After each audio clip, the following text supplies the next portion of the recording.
L'épisode est présenté par notre fabuleux commanditaire Eros et compagnie qui, pour cette deuxième saison du podcast Les Infertiles, a dit oui à l'aventure du podcast. Donc, segment commanditaire où on vous fait découvrir un jouet. Oui, sexuel. Puis là, ben, c'est Simon, c'est mon chum qui l'a choisi. Ouais. Donc, je vous invite à ce qu'on le découvre ensemble. C'est vraiment au hasard, là. C'est vraiment... J'ai ouvert la boîte, Oui, puis j'ai pris juste ça comme ça. Donc, là. ici, c'est assez gélatineux, OK? C'est blanc comme ça. Ah, et il s'agit d'un masturbateur. C'est ça, c'est au hasard. Où est la fiche descriptive? Elle est dans le sac ici. Oui, donc, il s'appelle Casper.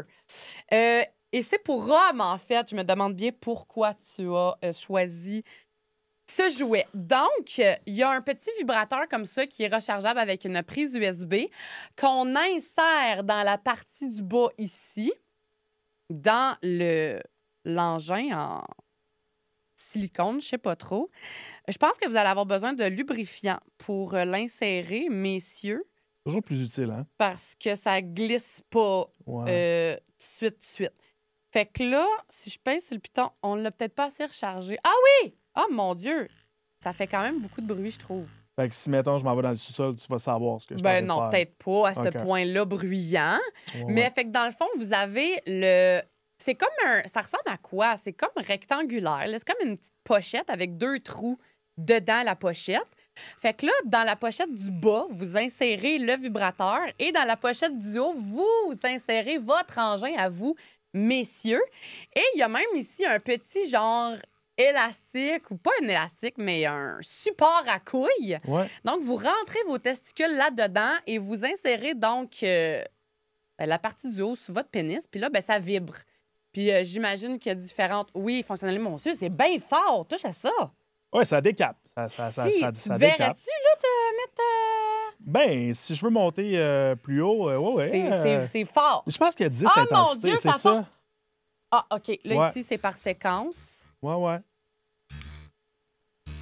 Il y a 10 fréquences comme ça. C'est de la là. musique ici, là. On Ouais. pourrait faire une danse là-dessus, là. Un petit peu Un de petit tectonique, rave. là. Ouais, tu sais. un petit peu de techno. Ah, ouais. OK, c'est intéressant. Donc, il s'appelle le Casper. J'imagine que c'est pour ça que c'est blanc, comme un fantôme. Tiens, tu peux le tenir. Amuse-toi Oui, merci. avec, Minou. Caroline. Donc, c'est ça. C'est un masturbateur qui s'utilise de plusieurs façons, semble-t-il. Vous pouvez, comme j'ai mentionné, l'insérer sur le pénis et il va tenir en place grâce à la petite ganse là, des couilles que je vous ai parlé. Oui, c'est ça. Donc, OK, le vibrateur, il l'appelle le coco vibrant. C'est-tu cute? Puis, ça vous procure, ben, c'est ça, là, une pleine stimulation vibrante. Vous pouvez vous en servir comme masturbateur traditionnel en faisant des va-et-vient. Oui. Peut-être encore là, comme je le disais, avec un petit peu de lube. OK? Alors, bonne découverte, messieurs et mesdames. Peut-être un beau petit cadeau à offrir à votre partenaire pour son plaisir. Ah, moi, je suis parti, là. Oui! Ouais, j'ai du fun. Bon, là. bien, super bien contente. Alors, LI15 pour 15 de rabais sur l'entièreté du site Internet erosetcompagnie.com. Bon magasinage, tout le monde. Plus tôt cette année, j'ai fait la rencontre de Gabrielle Darvaux, qui est entrée en contact avec moi sur les médias sociaux du podcast. Et Gabrielle, ça a été une abonnée du balado en premier lieu, qui m'a partagé qu'elle aussi vivait de l'infertilité, mais qui a eu recours à la fécondation in vitro pour avoir son petit garçon. Donc, Gabrielle est maintenant maman depuis quelques petites années, mais elle n'a pas terminé. Le dossier traitement fertilité n'est pas complètement derrière elle et elle veut, comme moi un peu, redonner pour la cause de l'infertilité. Elle veut sentir qu'elle fait une différence pour cette cause-là parce que vous savez sans doute comme moi que on a du travail à faire pour sensibiliser la population et la société en général à propos de cette maladie qui touche une personne sur 6 dans le monde. Et c'est pourquoi Gabrielle paye nos frais de studios de podcast. Donc, c'est notre commanditaire financier, c'est notre partenaire financier aux Infertiles pour cette deuxième saison. Donc, un énorme merci à Gabrielle. Mais Gabrielle, elle est aussi entrepreneur, elle est travailleuse autonome et elle a son entreprise qui s'appelle Littoral Marketing. C'est donc une agence marketing qui se spécialise dans les entreprises régionales et touristiques parce que Gabrielle habite en région éloignée, donc elle la connaît très bien, cette réalité-là. Non seulement des gens infertiles en région éloignée, mais aussi des entreprises qui sont régionales. Donc, on vous offre vraiment des stratégies marketing 360 degrés. On va vous aider à créer le meilleur contenu pour votre entreprise, pour vos médias sociaux, que ce soit les médias traditionnels, les journaux, les magazines, les brochures ou encore des panneaux d'affichage, des bannières, que ce soit vous aider à la préparation à des événements et interactions directes ou encore à vos promotions et relations publiques. Littoral Marketing, c'est la clé, c'est l'entreprise qu'il vous faut pour votre entreprise régionale et touristique. Donc, suivez Littoral Marketing sur Instagram. Un énorme merci, Gabrielle. Mouah!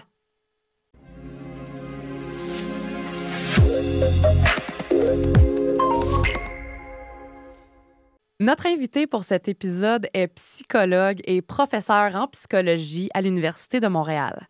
Dans sa pratique clinique, elle accompagne les personnes et les couples confrontés à l'infertilité ou qui doivent avoir recours à la procréation médicalement assistée. Ses nombreux travaux de recherche portent sur les parcours des individus et des couples qui utilisent la PMA pour fonder leur famille, notamment ceux faisant face à l'infertilité médicale ou encore issus des communautés 2SLGBTQIA+. Pour les biens de l'épisode, là, on va dire LGBT, OK? Ou LGBTQ. Elles cherchent à mieux comprendre leurs expériences et leurs besoins afin de développer des outils et des interventions adaptés pour les soutenir tout au long de ce cheminement. Nous sommes plus qu'honorés de la recevoir ici en studio aux Infertiles et c'est Dr Catherine Péloquin. Bonjour Catherine. Bonjour. Un énorme merci d'être avec nous. Je sais que tu es très occupée, notamment avec ta charge de travail à l'université. Donc, merci d'avoir accepté, et je dois le dire, d'emblée, notre invitation. Ça me fait vraiment grandement plaisir d'être avec vous. Qu'est-ce qui t'a amené à t'intéresser aux relations de couple, mais aussi à l'impact de l'infertilité dans ta pratique en psychologie? Oui, ça remonte à plusieurs années quand même, puis c'est un peu drôle à dire, mais c'est un peu un concours de circonstances en fait. Moi, j'étais au doctorat, j'avais un travail à faire. Moi, je me suis toujours intéressée à la psychologie de couple. Ma thèse doctorale portait sur la violence conjugale, donc un sujet pas du tout relié. Puis, en cherchant, tu sais, ce qui m'intéresse ultimement, c'est de comprendre qu'est-ce qui fait qu'il y a des couples qui traversent des épreuves vraiment importantes, qui réussissent à bien s'en sortir, alors que pour d'autres, c'est vraiment difficile, puis ça va briser les relations. Puis je suis tombée comme ça sur des lectures sur l'infertilité, puis tout de suite, j'ai eu énormément de, je dirais, d'empathie, tu sais, pour cette cause-là, puis de comprendre, wow, tu sais, qu'est-ce que c'est de vivre l'infertilité en tant que couple?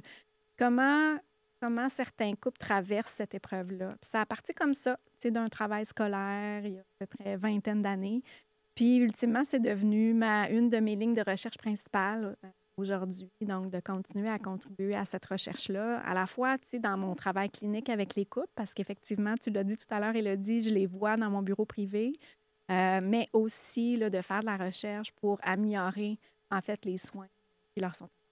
Puis là, aujourd'hui, tu consacres uniquement ta pratique clinique, tes recherches à l'infertilité. Presque exclusivement, okay. Oui. C'est vraiment une thématique importante. Là. Parce que quand tu enseignes à l'université dans tes cours, est-ce que tu en parles ou c'est vraiment la psychologie en général? En fait, moi, j'enseigne la thérapie conjugale, donc la thérapie auprès des couples, auprès des doctorants en psychologie, donc des psychologues en devenir. Je leur enseigne comment faire de la thérapie de couple. Et évidemment, là, je vais parler de l'infertilité comme une des problématiques importantes à garder en tête. Là. OK. On va y revenir à ce point-là parce que c'est ça, parce que je veux savoir comment est-ce qu'on va faire éventuellement avoir plus de psychologues spécialisés en infertilité parce qu'il n'y en a pas beaucoup. Mais j'aimerais, avant que tu nous décrives dans tes mots à toi, qu'est-ce que c'est l'infertilité d'un point de vue psychologique? Donc, si tu avais à expliquer à quelqu'un qui ne connaît pas l'infertilité du tout, puis que tu aimerais vraiment là, lui faire comprendre la détresse ou la souffrance qui est vécue par quelqu'un qui vit de l'infertilité, comment est-ce que tu le vulgariserais? C'est une excellente question. Ça commence fort. En fait, si on peut dire de manière très restreignante, si on veut, l'OMS, l'Organisation mondiale de la santé, définit l'infertilité comme une problématique de santé physique, donc l'incapacité, j'imagine que l'auditoire le sait, mais l'incapacité à concevoir là, un enfant après 12 mois de relations sexuelles régulières. Quand on a 35 ans et moins. Oui. 12 mois, c'est 36 ans, 35 et moins. 6 mois, c'est 36 et plus. Absolument. Ouais. Merci pour la précision. Fait que dans cette optique-là, si on le voit comme ça, c'est vraiment une problématique de santé physique. C'est sûr que moi, je le vois beaucoup plus large que ça. Mais pour revenir à ta question, d'abord, c'est quoi l'impact de l'infertilité? Ça a des impacts d'abord individuels. Donc, c'est le choc initial, la surprise de ne pas être capable de concevoir. Hein? On ne s'y attend pas. Ce qu'on entend depuis qu'on est tout petit, c'est protégez-vous. Hein?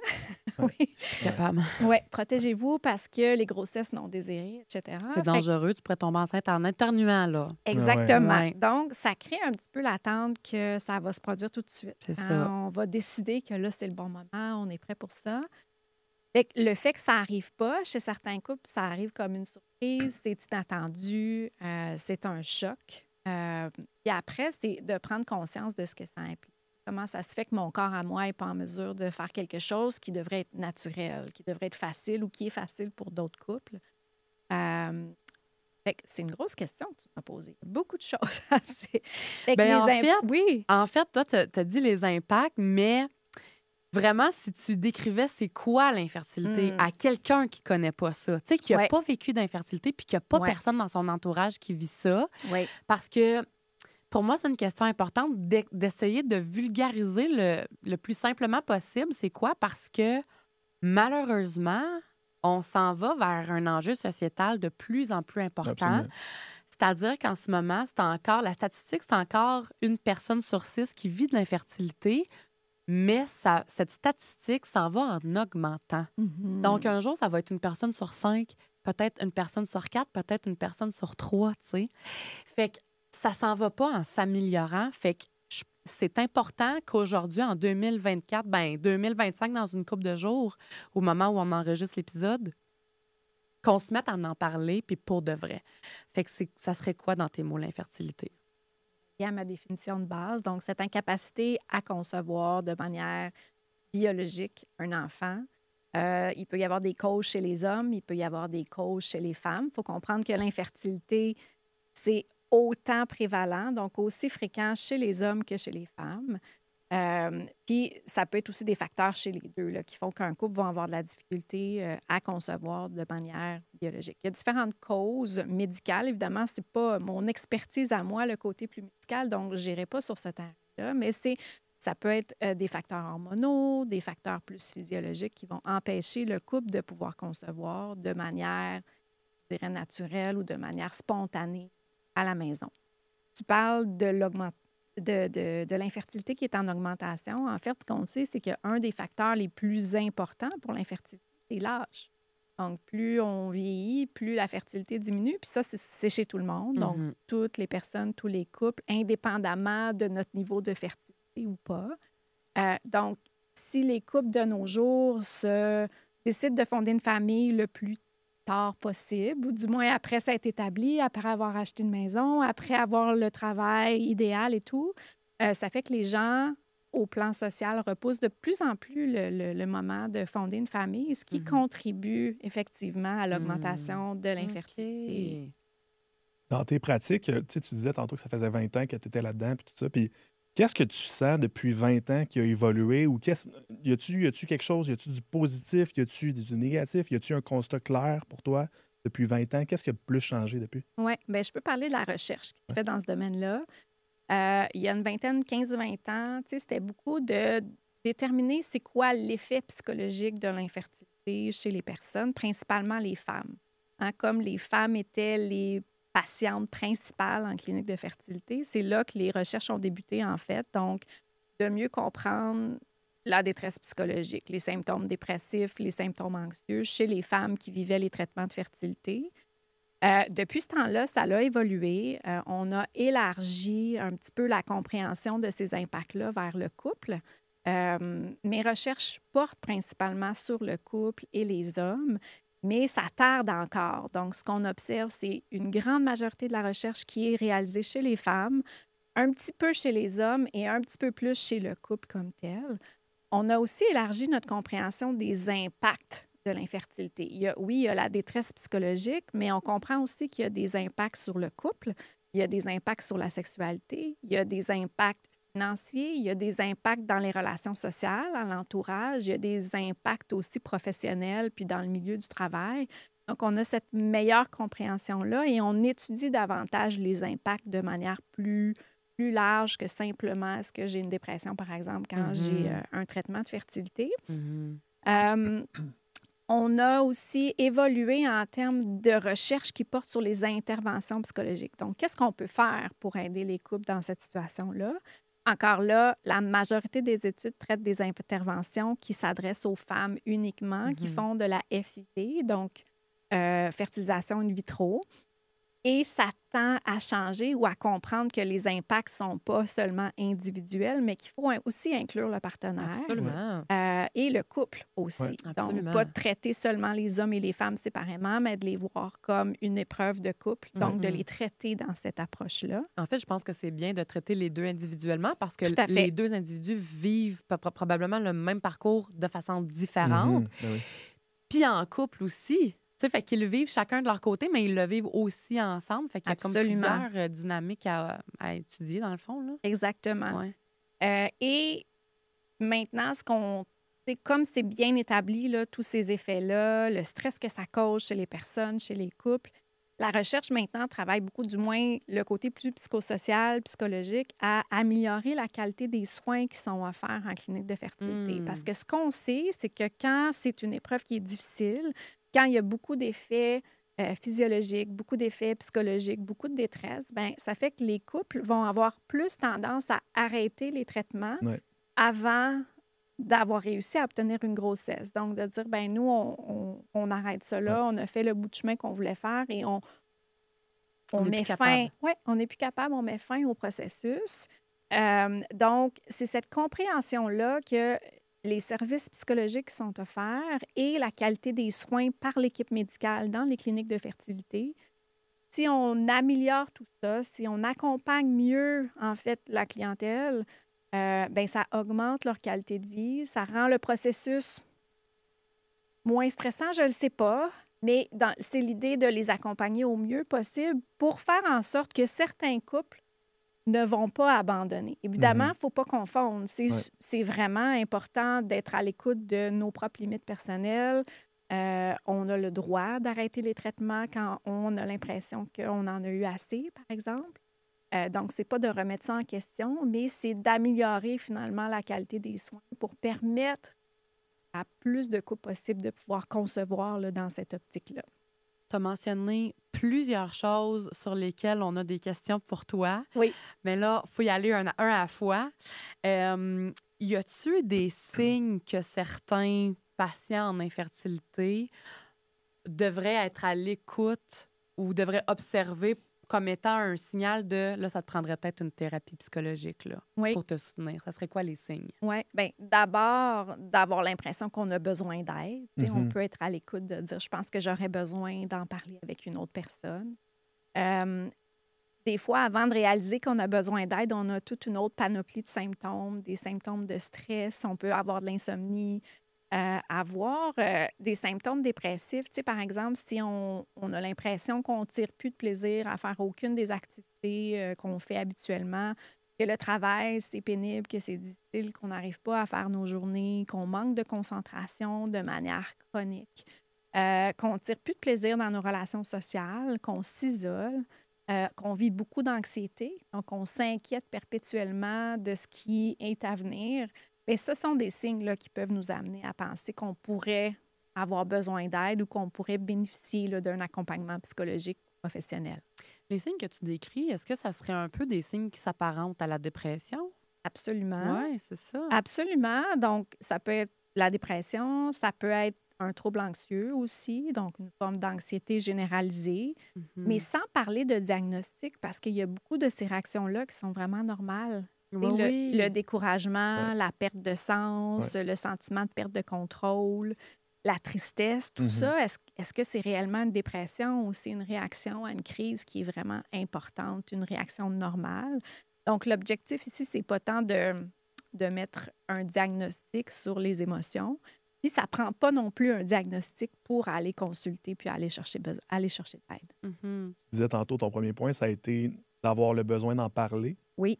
Pourquoi tu penses que c'est autant encore à ce jour tabou ou en tout cas, les gens ont un certain inconfort à en parler aux proches?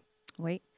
Bien, comme je l'expliquais en début d'entrevue, il y a une question de c'est inattendu. Hein? C'est comme un événement qui est contre ce qui est attendu socialement ou contre les attentes Ouais. de couple. Tu sais, Ouais. c'est comme il y a différentes étapes de la vie, puis à un moment donné, la majorité des couples, pas tous, mais ça. vont arriver à un moment donné où on est rendu à avoir des enfants, Ouais. c'est attendu par l'entourage aussi. Ça fait partie du cycle normal. c'est ça. Exactement. Et les amis autour Ouais. arrivent à un moment où ils veulent fonder une famille, tout ça. Fait que le fait d'être confronté au fait que ça ne sera pas possible pour nous, ça peut contribuer au fait qu'on n'est pas à l'aise d'en parler parce que c'est si simple ou pourquoi ça m'arrive à moi, ça devrait être normal ou ça devrait être facile d'avoir un enfant parce que ça a été facile pour toutes les personnes autour de moi. Mais ça peut aussi amener des sentiments plus profonds, par exemple un sentiment d'échec, un sentiment d'avoir l'impression qu'on n'a pas le contrôle sur notre corps, que On l'a pas, en fait. Tout à fait, On absolument. l'a pas pantoute. Je suis bien d'accord avec toi. Ouais. Le fait, c'est ça, que notre corps ne fait pas ce qu'il devrait faire. Donc, Exact. je suis défectueux, je me remets en question dans mon rôle de femme, dans mon rôle d'homme. Donc, ça peut amener ce questionnement-là, ça peut amener de la honte, ça peut amener de la culpabilité. Puis quand on est dans ces émotions-là, ça peut faire qu'on n'ait pas nécessairement envie de le partager. L'autre élément, c'est que c'est pas connu beaucoup du grand public, à moins qu'on ait vécu cette expérience-là, ce qui fait que les gens sont pas à l'affût ou savent pas quoi vous dire, savent pas comment vous aider, savent pas comment agir autour de vous, ce qui fait que ça peut aussi contribuer au fait qu'on puisse le garder pour nous puis qu'on est moins porté, là. Qu'est-ce que tu penses que ça prendrait afin que la population québécoise en général soit éduquée ou sensibilisée à cette réalité-là? Moi, ça fait longtemps que je me dis que ça devrait faire partie de l'éducation sexuelle des jeunes à l'école secondaire, là. Fait que, qu'est-ce que tu penses de ça? Et quelles seraient les autres façons que le Québec, je vais dire ça comme ça, pourrait s'y prendre afin d'informer les gens par rapport à cette maladie? J'aime beaucoup l'idée que tu proposes. Moi aussi, je pense qu'on devrait en parler dans les cours d'éducation à la sexualité. Parce qu'il faut comprendre, en fait, et c'est une information qui surprenamment n'est pas connue de tous, mais que la fertilité pour tout le monde diminue significativement à partir de 30-35 ans. Et à cause de toute l'éducation qui est faite entourant les grossesses non désirées, ça peut donner l'impression que faut attendre d'être vraiment prêt, il faut être plus vieux, il faut être bien établi et tout ça, c'est vrai. Mais il faut aussi comprendre que si on fait le choix d'avoir un enfant tard, le risque d'infertilité est augmenté de manière significative. Donc, de ne pas comprendre, en fait, de ne pas présumer que lorsqu'on va être prêt ou que Ça les va marcher. conditions vont être là, ça va fonctionner. Il y a aussi beaucoup de médiatisation en termes de des vedettes qui ont recours à la procréation médicalement assistée puis qui accouchent à 48 ans, par exemple. Ça donne aussi l'impression que si ça ne fonctionne pas naturellement, ben je me tournerai vers la procréation Parce que assistée. ça va marcher. Exactement, C'est simple. parce que ça fonctionne et c'est simple. oui. Et on ne connaît pas ça. Donc, je reviens au cours d'éducation à la sexualité, d'avoir cette information-là, oui, sur la puberté, sur le développement de la reproduction, mais la reproduction, c'est aussi pas juste quand on a 16 ans, quand on a 20 ans, mais c'est quand on a 28, quand on a 35, quand on a 40. Ça parle aussi de reproduction et on devrait éduquer les jeunes, au moins pour qu'ils puissent faire une décision éclairée ou avoir cette information question-là en tête. Pas juste ça, tu sais, le fait aussi de savoir que si tu vis de l'infertilité, c'est normal. Parce que honnêtement, tu pars au début, tu comprends pas pourquoi. Tu comprends pas pourquoi après 1 mois, 2 mois, 6 mois, ça pogne pas. Mais de savoir, de dire on parle de l'infertilité dans nos cours au secondaire, juste à côté de la place où comment mettre le condom, ben juste ça, de savoir que plus tard, dans quelques années, tu vas savoir que ce que tu vis, ben c'est normal, puis ça peut faire partie de la game avant d'avoir des enfants. Ben, je pense que ça aiderait tout le monde à les rassurer un peu, de se dire OK, c'est ça que je vis, c'est ça que je comprends. Là. Certainement. Puis quand aller chercher de l'aide aussi. Oui, c'est ça. Et après 6 mois, après 8 mois, après 1 an, il faut consulter. Ouais. Parce que moi, je me pose, j'essaie toujours de voir les deux côtés de la médaille. Puis là, parce que moi, je trouve que c'est une excellente idée là, de l'intégrer dans les cours d'éducation à la sexualité au secondaire. Mais je me demande, est-ce qu'à l'inverse, ça pourrait avoir un effet anxiogène chez les jeunes? Tu sais, une personne qui, enfant, sait qu'elle veut avoir des enfants très jeunes, est-ce que rendu à l'âge adulte, à 15-16 ans, de se faire donner cette information-là que l'infertilité est très présente dans notre société et de plus en plus pourrait créer une espèce de facteur d'anxiété? Tu sais, comme est-ce que tu penses qu'en tant que psychologue et chercheur, qu'il y aurait plus de bons côtés que de mauvais côtés à apporter cette éducation-là à l'école? Je pense que oui. OK. D'une part, parce que ça rend l'information disponible. Oui. Puis de ne pas savoir, c'est pas nécessairement mieux. Mhm. Hein? Donc, d'avoir la bonne information rapidement de sources fiables, c'est ce qui est la meilleure chose. Est-ce que ça peut créer une forme d'anxiété chez certains? C'est possible. En maintenant dans des idées dans une approche de prévention, c'est toujours préférable de donner l'information d'emblée plutôt que d'avoir cette information-là plus tard qui va de toute façon être la même information. Donc, je pense qu'il y a plus de bienfaits à informer plutôt que plus tard. Mm-hmm. Mais en même temps, ce n'est pas la seule façon de le faire. T'sais, les cours d'éducation à la sexualité, c'est une première porte d'entrée. Oui. Est-ce que les adolescents seront prêts à penser à avoir des enfants à ce moment-là? Non. Probablement pas, puis c'est pas nécessairement ça qu'on veut non plus. Donc, il faut que ça soit abordé à d'autres moments aussi. Ça pourrait être par l'entremise de campagnes de sensibilisation du gouvernement, par exemple. On en voit, il y a différentes thématiques qui, à la télévision, par exemple. Il y en a? Pas sur l'infertilité, c'est mais ça. sur d'autres, par exemple, le cancer, C'est sur ça. le diabète, santé sur mentale, d'autres etc. problèmes de santé physique. Oui. Ouais. Oui. On pourrait inclure l'infertilité aussi dans cette approche-là. Dans une approche plus de santé publique. C'est une autre façon de le faire. Ça peut être diffusé aux employeurs parce que ce sont les personnes qui ont de l'infertilité travaillent, sont sur le marché du travail. On sait que ça a beaucoup d'effets négatifs sur la vie professionnelle. Ben oui.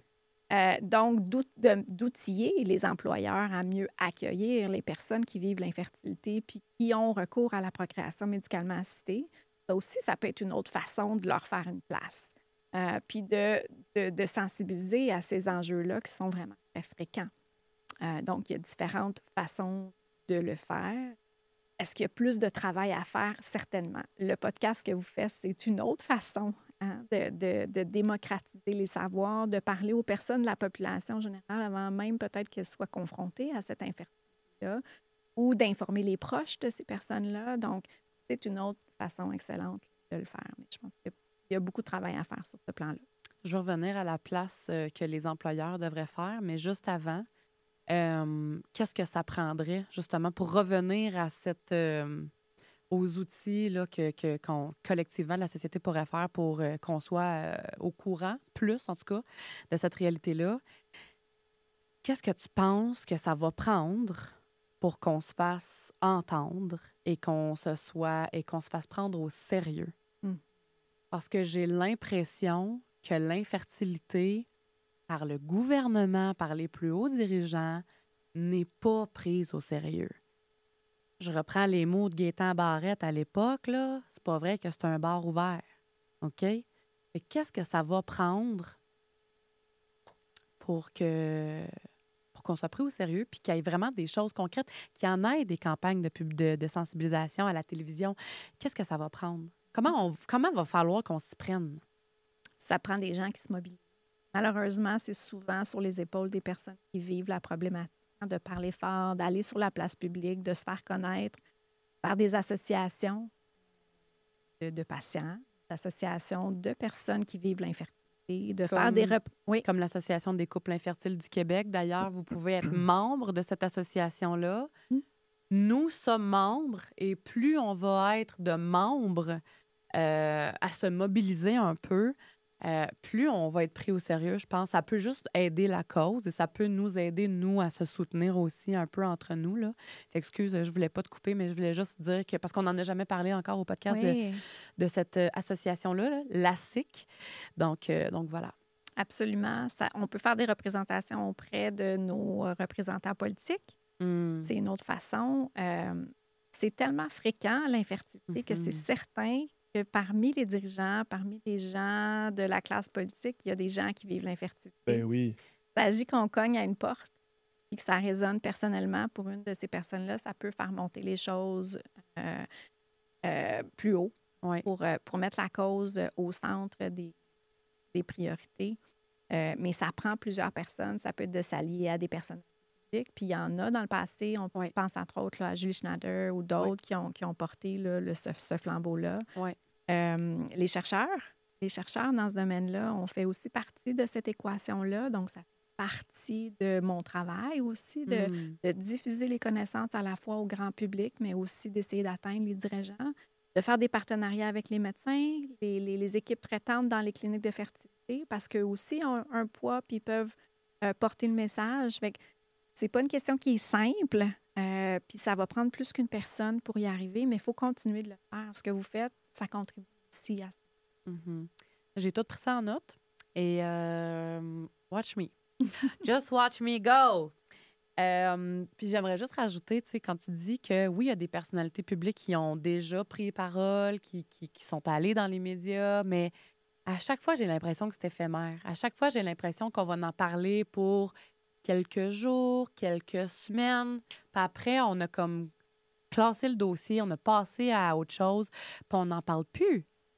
Fait qu'après ça, j'ai comme juste l'impression que par la population en général, on est peut-être perçu comme des fatigants, là, tu sais, qui veulent juste revenir à la charge puis se faire entendre. Puis je trouve aussi, je sais pas qu'est-ce que tu en penses, mais je trouve que justement, quand on en parle publiquement par des peut-être personnalités connues, je suis jamais satisfaite. Je trouve qu'on n'en parle jamais de la bonne façon. Je trouve qu'on ne dit pas le vrai cœur de l'infertilité. Oui, on va parler des frais. Oui, on va parler à quel point que ça n'a pas de bon sens de devoir payer pour vouloir faire des enfants, alors que l'infertilité est reconnue comme une maladie au Québec.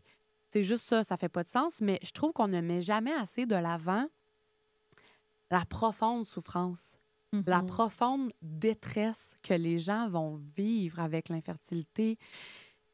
On a dit avec Marie-Claude Savard dans un épisode précédent que non, on ne va pas mourir d'infertilité, mais il y a des parties à l'intérieur de nous qui meurent. Ça nous change à jamais, puis les gens, ils ont de la difficulté à comprendre peut-être, mais à nous croire aussi. Fait que, tu sais, je pense qu'ils ne peuvent pas nécessairement comprendre tant que tu ne l'as pas vécu, mais juste d'être empathique puis d'être à l'écoute aussi, je trouve encore là qu'on n'est pas pris au sérieux. Tu sais, c'est comme si, mettons, Julie Snyder, OK, quand elle est allée en commission parlementaire, je pense que c'était en 2008, là. Elle s'est mobilisée avec Caroline Almiro, qui est avocate aujourd'hui, qui est passée par la fécondation in vitro. Elle s'est alliée avec Dr Pierre Miron, qui est le fondateur des cliniques Fertilis. Ils sont allés en commission parlementaire. Oui, ils se sont fait entendre. Oui, ça l'a fait évoluer la cause. Mais encore là, c'est comme s'ils se sont dit, mettons, les politiciens, OK, on va vous donner votre tribune, là, puis après ça, achalez-nous plus, là, tu sais. Comme, OK, on va vous en donner un petit peu, mais après ça, comme, on met ça en dessous du tapis. Je trouve qu'à chaque fois qu'on fait une avancée, c'est tout le temps, comme, c'est jamais quelque chose qui va rester de façon permanente ou c'est jamais... tu sais, je trouve qu'on recule beaucoup, puis après ça, de réavancer, c'est difficile. Puis... Tu sais, moi, je suis bien game, là, vraiment, là, de le faire, là, de de défoncer des portes, tu sais, puis de me mobiliser avec toi, avec des médecins, avec des personnalités publiques, justement pour vraiment se faire entendre pour de vrai, puis pour de bon, puis à long terme, genre pour toujours. Mais je me creuse vraiment la tête à savoir comment il va falloir s'y prendre. Genre, ça va être quoi les mots qu'il faut... Comme, tu sais, c'est quoi les mots qu'il faut utiliser, tu sais? Mhm. Je trouve ça tellement... Je trouve ça difficile. Je peux comprendre. Puis c'est vrai que c'est difficile, puis je pense qu'une partie de ça s'explique par le fait que c'est tellement complexe. Mhm. L'infertilité, c'est une panoplie de parcours, là. On en Ouais. parle comme une grande affaire, mais il y a tellement de parcours, il y a tellement de types de traitements, il y a... De cause d'infertilité. Exact. Donc, c'est difficile d'offrir une solution qui est parfaite pour toutes les personnes. Fait que c'est plus de voir c'est quoi les besoins. Et il n'y a pas une initiative qui va répondre à tous ces besoins-là. Fait que Mais le non. gouvernement, ce qu'ils peuvent faire, eux, c'est allouer de l'argent. C'est ça. Fait que c'est parfait. C'est vrai qu'on en voudrait davantage. Donc, pour la gratuité, entre autres, pour offrir des services, pour la reconnaissance, le dépistage, tout ça, eux, ils peuvent faire ça. Ils ne peuvent pas eux-mêmes offrir des services psychosociaux. Fait que c'est aussi dans le développement puis l'accessibilité Absolument. d'accompagnement. Puis ça peut prendre différentes formes. Oui, la thérapie individuelle, oui, la thérapie de couple, mais ça encore, c'est des frais. Ouais. En plus, dans un parcours de fertilité qui est déjà coûteux. Fait que ça peut être d'avoir d'autres ressources d'accompagnement, des groupes de soutien, entre autres, des groupes d'information qui sont relativement peu coûteuses, qui pourraient être mis en place, par exemple, par l'entremise des cliniques de fertilité, qui permettraient aussi, comme je le disais tout à l'heure, de donner un accompagnement. Ça enlèvera pas le défi que c'est de vivre l'infertilité, ni comment c'est difficile de passer à travers les traitements, parce qu'il y a tellement d'inconnus, ça ne fonctionne pas pour tout le monde ou ça ne fonctionne pas aussi rapidement pour tout le monde. Ça fait partie du deal, si on veut. Par contre, on peut accompagner les gens pour que ça soit le moins pénible possible. Ouais. Puis ça, on a d'autres poignées d'actions que par le gouvernement, qui sont par exemple, la recherche, par le développement d'organismes qui se sentent autour de la problématique d'infertilité, par des intervenants qui sont formés pour offrir des soins qui vont adresser les besoins spécifiques. Donc, je pense que c'est multifactoriel. Par le fait que les employeurs soient mieux sensibilisés aussi pour qu'en milieu de travail, il y ait une plus grande acceptation puis une prise en charge qui est différente de cette clientèle-là. Donc, je pense que ça passe par différents véhicules. De se mobiliser auprès de la classe politique, c'est super important. Il faut continuer de le faire. Ça ne peut pas retomber sur les épaules d'une seule personne, d'un seul couple. Donc, ça prend beaucoup de personnes pour se mobiliser. Mais je pense que ce n'est pas la seule façon d'aider. Pour revenir à ce que tu dis par rapport au soutien offert ou qui devrait être offert en clinique de fertilité, une des belles choses qui découle du projet du podcast, c'est que je m'attire des beaux témoignages ou des belles connexions avec des femmes, là. J'espère avec les hommes à un moment donné, ou que les hommes pourront connecter avec Simon. Mais on est quand même assez unanime sur le fait que quand on passe dans un bureau de fertologue ou dans une clinique de fertilité pour dire qu'on se sent un petit peu garroché, les émotions sont jamais ou très rarement abordées et ça rend le processus, ça facilite pas le processus. Donc, est-ce que tu penses que les médecins... Puis tu sais, moi, je sais que les médecins sont toutes débordées, OK? Là, je suis bien consciente. De même que les infirmières, de même que les techniciens, de même que, tu sais, les secrétaires, etc. Mais est-ce que tu penses que les médecins et les membres du corps médical d'une clinique de fertilité devraient accorder de l'importance à un soutien psychologique à même les rendez-vous, par exemple? La réponse simple, c'est oui. C'est sûr que oui. Je suis convaincue que la majorité des médecins, des équipes traitantes sont très à l'affût de la détresse et du besoin d'aider les patients sur le plan psychosocial. Leur travail à eux, Et si je me fais l'avocat du diable, leur travail à eux, c'est de faire des bébés. Ils sont médecins, c'est de travailler pour accomplir ce rôle-là. Et ce n'est pas leur formation principale non plus, tout ce qui est l'accompagnement psychologique, malheureusement. Non. Je peux comprendre ça, mais tu sais, des fois, je me pose la question à savoir, est-ce que le fait qu'on n'accorde pas mais qu'on n'aborde pas les mots MAUX de notre maladie avec notre spécialiste, oui. Tu sais, si on n'aborde pas ça avec lui, comment est-ce qu'on est supposé être capable après ça d'en parler avec notre entourage, notre conjoint, de se comprendre, de ne pas se sentir coupable, de pas se demander si c'est normal qu'on se sente comme ça. Puis je me dis, il y a peut-être une partie du tabou aussi qui peut partir de là parce que si je me dis que, tu sais, si le spécialiste... Je suis pas en train de dire qu'il faudrait qu'il fasse 30 minutes de thérapie avec tous les patients. Non, je reconnais que, comme tu l'as dit, c'est pas leur spécialité.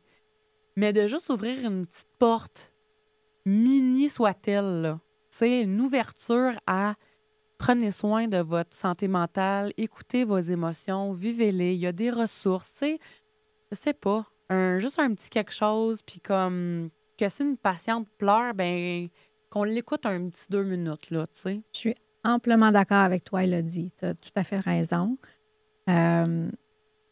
Absolument.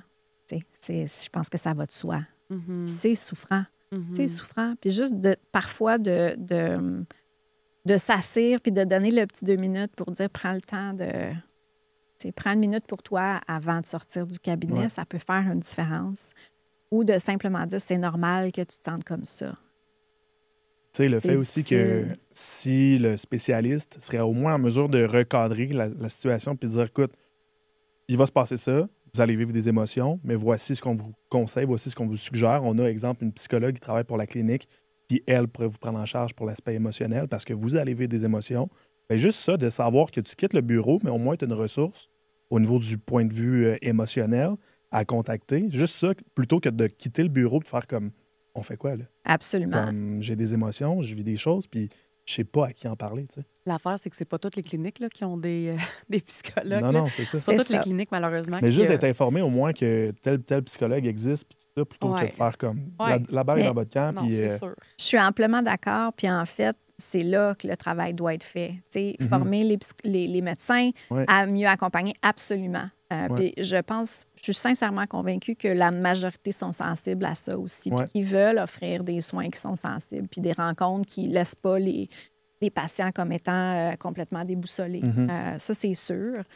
Mais ça parle du fait qu'il n'y a pas une intégration optimale entre les soins psychologiques dans les cliniques de fertilité puis le côté médical. Donc, il n'y a pas toujours une personne qui est attitrée ou que c'est très minime ce qui est offert. C'est-à-dire que si on veut aller avoir de l'aide auprès d'un psychologue, que ce soit quelqu'un à la clinique ou quelqu'un de l'externe, bien, il faut débourser davantage, ce qui fait que c'est un frein majeur pour beaucoup de gens qui dépensent déjà beaucoup de sous pour le processus en fertilité, où il y a plusieurs rendez-vous par mois. Donc, c'est un rendez-vous supplémentaire. Donc, de faire un meilleur travail, d'avoir des gens sur place, d'avoir, comme je vous disais, peut-être des rencontres de groupe, pour normaliser de la documentation écrite, de nommer que c'est possible d'aller chercher de l'aide auprès d'un psychologue si on se sent de telle ou telle façon. Ça peut faire quand même une différence importante. Ben oui, parce que ça travaille de pair, tu sais. Je veux dire, c'est pas vrai que tu vivras pas d'émotions en sortant de là. C'est sûr. Fait que juste de se référer à un psychologue, juste ça, je pense que ça aiderait tellement. Là. Ça aiderait tellement tous les couples qui vont vivre des émotions qui ne seront pas le fun à vivre. Là. Oui. Avant que je l'oublie, parce que j'ai dit qu'on était pour revenir à la place des employeurs, là, avant que je l'oublie, je vais y revenir. Mais là, après ça, éventuellement, en tout cas, on va revenir à l'offre de psychologues spécialisés en infertilité qui est très basse. On revient à ça parce que c'est important de l'aborder. Dans le débat de la place accordée à la santé des femmes dans notre belle société québécoise, pour moi, il y a le fait, entre autres, qu'on n'accorde pas assez d'importance, par exemple, au premier trimestre de grossesse d'une femme. Quand on passe aux nausées, à la fatigue, la femme, il faut qu'elle continue d'aller travailler, là, tu sais. Puis, pour avoir vécu 2 courtes grossesses et d'avoir vécu ces symptômes-là, je ne comprends pas comment est-ce que les femmes continuent de travailler du lundi au vendredi de 8 à 4 en s'endormant, tu sais, au travail. Tu sais, je trouve que, en tout cas... donc, je trouve qu'il y a là un bel exemple un petit manque de considération envers la femme. Qu'est-ce qu'on fait donc des femmes qui doivent subir des traitements hormonaux à tout moment de l'année, à tout moment de la semaine et qui doivent donc, on en parlait, s'absenter du travail des dizaines et des dizaines de jours par année pour des rendez-vous en lien avec leur traitement de fertilité? Est-ce qu'on manque encore là un peu de considération envers la femme ou envers l'infertilité? Mais les hommes aussi qui accompagnent leur conjointe à ces rendez-vous-là. Donc, quelle est la place que devraient faire les employeurs à l'infertilité avec leur équipe de travail? C'est une grande question que tu me poses. Je peux te parler, si je mets mon chapeau de chercheuse, il n'y a pas encore beaucoup d'études là-dessus. Tu sais, c'est quoi les interventions? Comment on peut accompagner, dans le fond, les milieux de travail, les employeurs dans cette optique-là? C'est quoi l'information qu'ils devraient savoir? Quoi prévoir aussi? C'est quoi le plan de match quand on a un employé qui arrive avec une problématique d'infertilité puis un parcours en fertilité? Je pense que la première chose, c'est d'éduquer, donc d'informer. Ça revient à la discussion qu'on avait tout à l'heure. C'est pas connu. Puis les gens qui sont pas face à cette problématique-là comprennent pas ce que ça nécessite, un parcours en infertilité. Je pense que le travail a peut-être mieux été fait pour ce qui est, par exemple, du cancer. T'sais? Un employé qui arrive avec un diagnostic de cancer, je dois m'absenter parce que j'ai des traitements. Bien, on a peut-être une meilleure idée en tant que société, en tant qu'employeur, de ouf, c'est difficile, la personne va être moins optimale au travail, elle va manquer. Parce qu'on a sensibilisé la société à ça. Exact. Et que ça revient à cette sensibilisation-là. Je pense que je ne peux pas parler pour tous les employeurs, mais si on a une meilleure compréhension de la problématique, déjà, ça risque d'augmenter les chances que l'employeur ait une plus grande écoute puis une plus grande compréhension là, pour les gens qui vont les approcher avec ces problématiques-là. Cette petite interruption publicitaire est pour vous rappeler de faire appel au service de Littoral Marketing pour un accompagnement des plus complets pour vos stratégies marketing pour votre entreprise régionale et touristique. Dans nos services offerts, il y a la prise en charge marketing, un accompagnement stratégique où on entre en contact avec la personne responsable du marketing pour développer une stratégie béton afin d'optimiser votre visibilité. On offre aussi de la formation et tout un volet hors piste pour remettre une stratégie marketing en place par la suite que l'entreprise va pouvoir instaurer. Alors, Littoral Marketing sur Instagram. Merci! J'ai l'impression qu'il pourrait y avoir beaucoup plus de gens infertiles qui pourraient consulter un ou une psychologue spécialisée en infertilité si l'offre était là. Malheureusement, il y a... Puis là, je parle par mon expérience personnelle, OK? Il peut y avoir des psychologues qui se disent avoir une spécialité en infertilité, mais qui ne le sont pas totalement.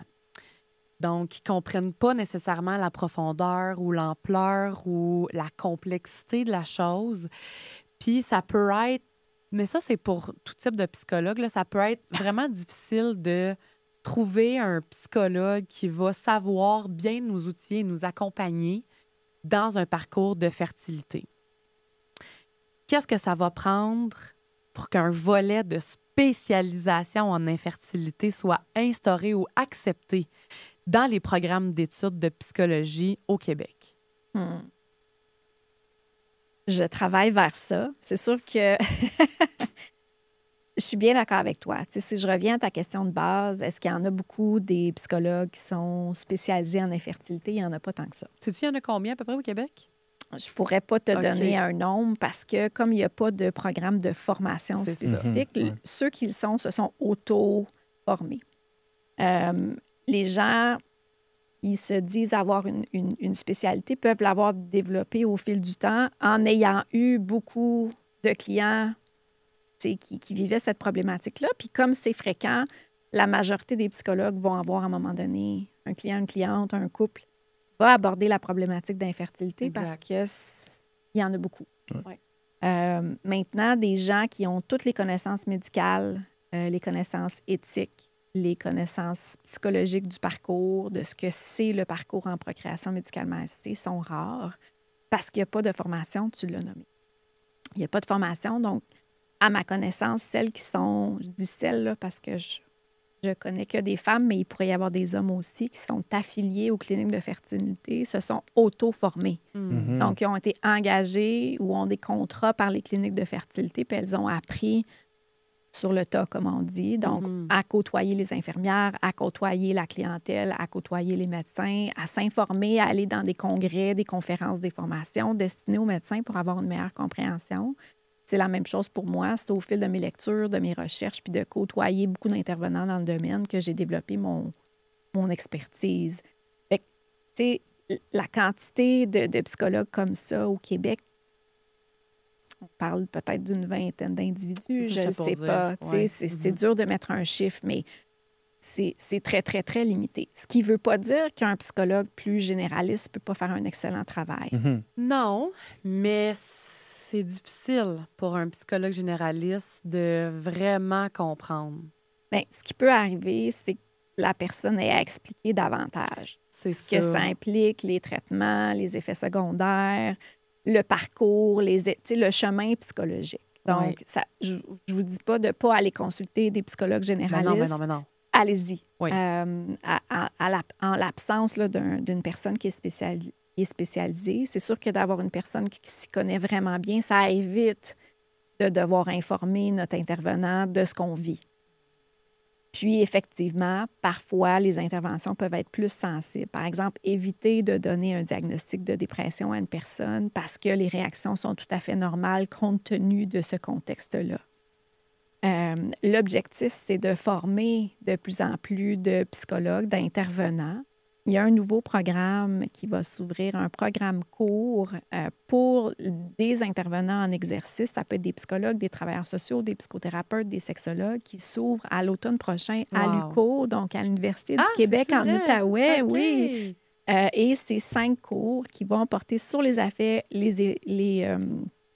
aspects médicaux, psychologiques, légaux, éthiques, biologiques de la fertilité. Wow. Donc, pour des intervenants qui sont déjà en pratique, mais qui voudraient s'informer davantage, puis développer là, cette expertise-là. Donc, pour moi, ça, c'est une avancée majeure au Québec. Ben oui. Mais l'objectif, c'est de démocratiser, d'offrir davantage de formations sans que ça soit un programme universitaire, mais on peut aussi offrir des formations spécialisées aux psychologues.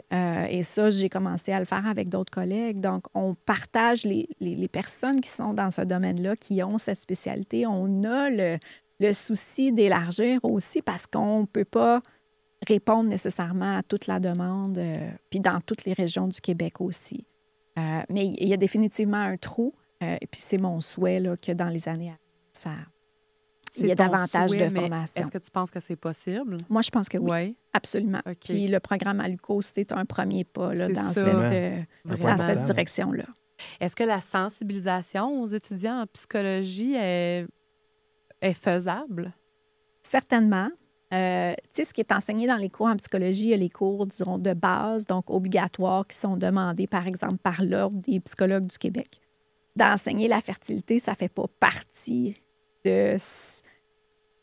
des cours obligatoires, au même titre qu'on n'apprend pas la psychologie de la cancérologie, ou on n'apprend pas le deuil périnatal, ou on n'apprend pas nécessairement comment accompagner les gens dans le deuil. Donc, souvent, c'est des formations complémentaires qui vont s'offrir par la suite, ou ça va dépendre du corps professoral qui est en place. À l'Université de Montréal, bien, moi, comme étant professeur, je peux choisir d'enseigner aux étudiants, mais ce n'est pas donné dans tous les programmes universitaires.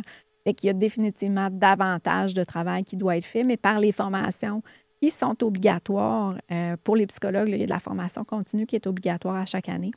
Ça peut faire partie là, de ce type de formation-là.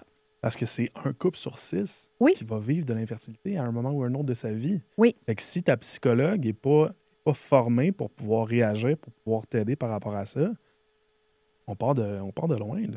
Oh, de très loin. Là. Oui, encore une fois, pour être, disons, me faire un petit peu l'avocat du diable puis parler pour les gens de ma profession, reste qu'il y a beaucoup, beaucoup, beaucoup de choses auxquelles on n'a pas besoin d'être confronté pour pouvoir intervenir. Si j'ai pas vécu de cancer, je peux quand même accompagner quelqu'un qui aurait vécu un cancer. Ouais. Donc, il y a d'excellents intervenants qui peuvent offrir une aide vraiment précieuse, même si on n'a pas cette expertise-là en particulier.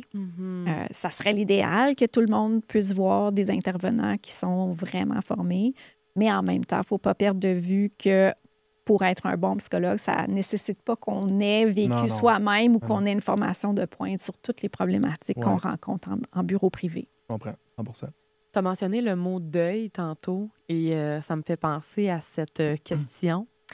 Parce que vivre de l'infertilité, c'est aussi vivre des deuils constamment et dès le départ d'un processus, en commençant par le fait que nous, on n'apprendra pas notre grossesse en faisant pipi sur un test, sur un bâton à la maison en surprise, tu sais, en se demandant « Ah, on a essayé ce mois-ci, ça a-tu pogné? » Tu sais, ça se passera pas comme ça. Tu sais, oui, on peut apprendre qu'on est enceinte à la maison, mais pour savoir si notre insémination ou notre transfert d'embryon a fonctionné. Fait qu'encore là, notre test de grossesse, il est calculé, il est mesuré, il est anticipé, tu sais.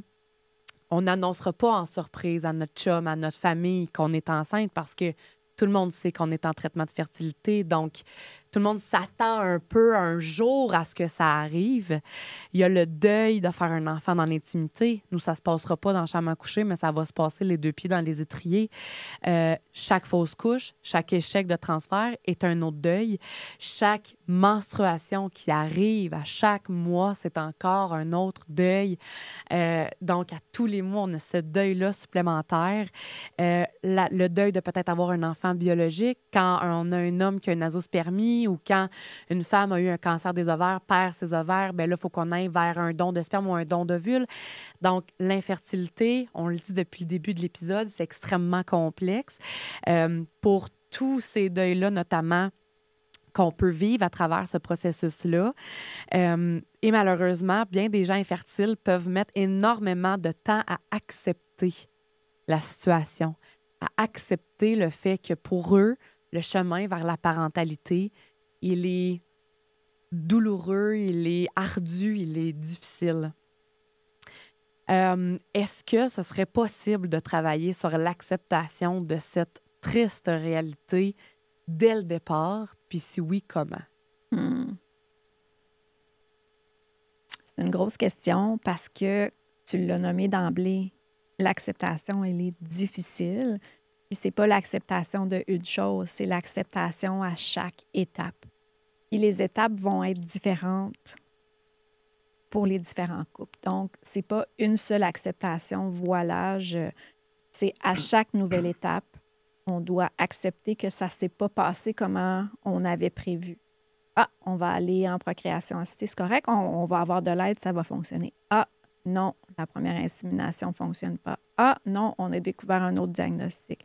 Ah, on va en FIV, là, ça y est, on a un meilleur protocole. Ah non, ça non plus, ça n'a pas fonctionné. Ou ah, ben j'ai juste 2 embryons plutôt qu'en avoir 8. C'est ça qui est complexe en infertilité, c'est qu'on ne le sait pas. C'est difficile d'accepter à l'avance des choses qui vont arriver dans le futur ou qui ne se produiront pas parce que c'est propre à chaque couple, son parcours puis sa condition physique. Fait que c'est un processus. Fait que c'est sûr que c'est ce sur quoi on travaille, mais c'est excessivement difficile. Puis des fois, c'est le temps. Puis on ne peut pas forcer, on ne peut pas aller plus vite. C'est comme les gens, on parle de deuil, une personne qui décède, ben on ne peut pas aller plus vite que le temps d'accepter cette situation-là, puis on ne peut pas le forcer. Fait qu'on peut offrir un accompagnement. L'acceptation vient d'en nommer les choses telles qu'elles sont. C'est difficile. C'est douloureux. Ça vient avec plein de pertes, avec un sentiment d'échec, de culpabilité. Des fois, c'est simplement de nommer ces choses-là puis d'être avec la personne dans cette émotion-là plutôt que de l'amener à vouloir accepter. Tu y penses trop, arrête d'y penser, lâche prise. Puis c'est pas nécessairement aidant. Mais non. Fait que l'acceptation, c'est vraiment délicat parce qu'on ne peut pas le forcer, puis on peut pas dire à quelqu'un « accepte-le ». Puis chacun a son rythme d'acceptation aussi. Il y en a qui vont réussir à intégrer cette information-là dans leur identité, dans leur projet d'avenir de manière beaucoup plus rapide, si on veut. Alors que pour d'autres, cette acceptation-là, elle ne viendra jamais. Est-ce que c'est ce qui peut expliquer pourquoi des gens vont... Là, je choisis mes mots, là, je veux faire attention. Vont continuer des traitements de fertilité pendant des années, là, mais genre pas 3, 4, 5 ans, 10, 12, 15 ans, à s'endetter de 100, 200 000 $ sans qu'il n'y ait eu jamais aucun d'enfant, là. Moi, je trouve que c'est un phénomène intéressant parce que je ne comprends pas, parce que personnellement, je me verrais mal continuer à souffrir autant, à être confrontée à un échec après un autre, puis un autre, puis un autre, puis un autre. Je veux dire, qu'est-ce qui explique que quelqu'un ou un couple continue des traitements de fertilité malgré... Hey, puis on parle des fois de 6, 7, 8, 10 cycles de fécondation in vitro avec des ponctions de vulve à chaque fois, là. Qu'est-ce qui explique ça? Bien, c'est pas simple. Il faut reconnaître que le parcours de chacun est unique, puis c'est très personnel, puis chacun va le vivre différemment. C'est sûr qu'il y a des choses qui se recoupent là, dans les parcours, dans les expériences, puis il n'y a probablement pas personne qui vont dire « Ah, c'est du gâteau ». Ben non. Puis tu le nommes. Hein? Moi, je pense pas que j'aurais cette capacité-là de poursuivre pendant autant d'années. Tu sais, c'est pas ma place de dire est-ce qu'il y a un temps où il faut arrêter. Je pense que c'est propre à chacun. Ce qui est important de se rappeler, c'est que chacun a sa propre limite personnelle. Puis elle n'est pas, c'est ça, elle n'est pas la même, tu sais, chez moi, chez toi, chez vous, etc. Mais de rester à l'écoute de cette limite personnelle-là, parce que le parcours de fertilité, puis les médecins vont vous traiter tant que vous choisissez de continuer. Ah oui. On va essayer un nouveau protocole, on va Mhm. essayer autre chose. Puis ils sont à l'écoute du désir d'enfant des couples qui est vraiment, vraiment important. Donc, pour certains couples, d'accepter une vie sans enfant, c'est plus douloureux que de poursuivre les démarches. Aïe, OK. Fait que ça peut amener des couples à continuer d'essayer. Pour certains, il peut y avoir une certaine forme de pression sociale. Tu sais, on doit avoir des enfants. Ou moi, dans mon rôle de mère, dans mon rôle de père, j'envisage pas ne pas avoir d'enfants. Je me suis toujours vue comme ça. Fait que c'est inconcevable pour moi de rester sans enfant. Donc, je vais poursuivre tant et aussi longtemps que mon corps va me le permettre ou que les médecins vont me dire on va essayer un nouveau cycle. Puis, c'est pas à moi de juger, tu sais, ce parcours-là ou ces choix-là. En tant que psychologue, par exemple, quand j'ai des couples comme ça qui vont se présenter, ça fait souvent partie de nos discussions, c'est d'être capable de réfléchir à savoir c'est quoi, moi, ma limite personnelle. T'sais. C'est quoi les signes qui vont me dire, OK, là, j'en ai eu assez. Comment tu vas le savoir que là, tu as dépassé ta limite personnelle? Puis comment on fait pour le savoir si on l'a dépassé ou pas, ou si on l'a atteint, notre limite? Oui, bien, ça peut être des remises en question importantes, de dire pourquoi je fais ça, ça fait plus de sens pour moi, c'est trop douloureux, ou ça a pris toute la place dans ma vie, puis il me reste plus rien d'autre. Je me demande pourquoi je poursuis ça, ou j'ai plus de travail, j'ai plus d'amis, je suis pas capable d'être en relation sociale avec d'autres familles. Il y a peut-être un pas de recul à prendre, puis de dire peut-être c'est le temps pour moi de prendre une pause, sans nécessairement dire j'arrête pour toujours, mais dire est-ce que je peux sauter un cycle? Est-ce que je peux prendre quelques mois de repos pour me ressentir sur moi, reprendre contrôle de ma vie aussi? C'est pas des conversations qui sont simples, qui sont faciles à avoir non plus. Puis souvent, c'est un accompagnement, puis ça va changer. C'est-à-dire qu'on pourrait se dire au début de parcours, ben moi, je vais faire tant de cycles, puis ça va être ça. Ouais.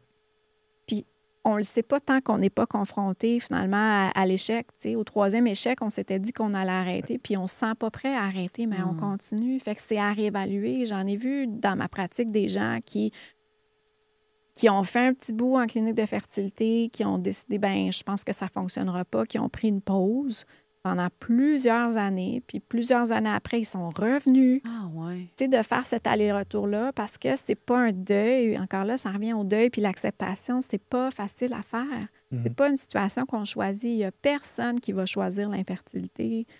Donc, c'est pas un parcours linéaire. Fait que je pense que c'est pas tant d'être dans le jugement, de dire, moi, j'ai arrêté tôt. Tu sais, parce qu'on pourrait dire, ben, tu as essayé juste un cycle.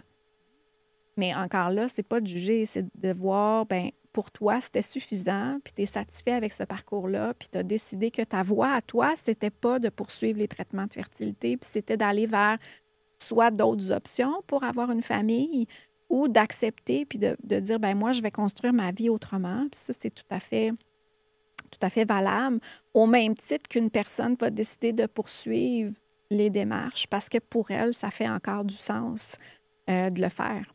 Fait que c'est plus d'être dans une écoute, puis d'être capable de prendre ce recul-là éventuellement, puis de se dire c'est correct, de se donner la permission de mettre fin. Des fois, on peut avoir l'impression qu'on est pris dans ce parcours-là, puis qu'il faut aller jusqu'au bout pour y arriver parce que c'est ce qu'on s'était dit, ou on a l'impression que c'est ce qui est attendu de nous, puis que si on arrête, on va être vu comme étant faible, on n'est pas allé au bout du projet, on peut On vivre... voulait pas tant que ça. Exactement, tout ça. Mais d'être capable aussi de se dire, ben c'est correct aussi d'arrêter puis de De dire se que respecter pour tout nous... simplement. Exactement, tout à fait.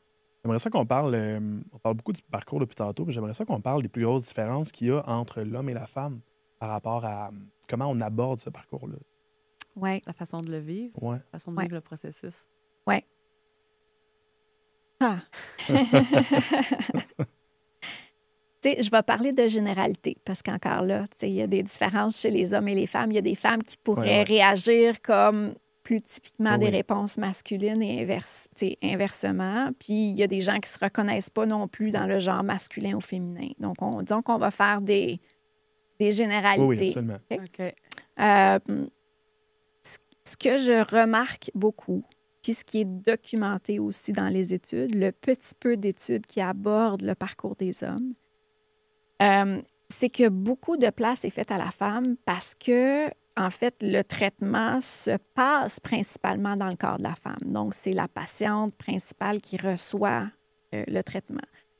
Ce qui fait que les équipes médicales vont mettre beaucoup d'attention vers la femme, mais dans les couples hétérosexuels ou les couples hommes-femmes, le partenaire masculin va aussi souvent se mettre dans une forme de retrait parce que c'est la partenaire qui subit tout. Moi, ce que j'entends beaucoup, c'est qui je suis, moi, pour me plaindre.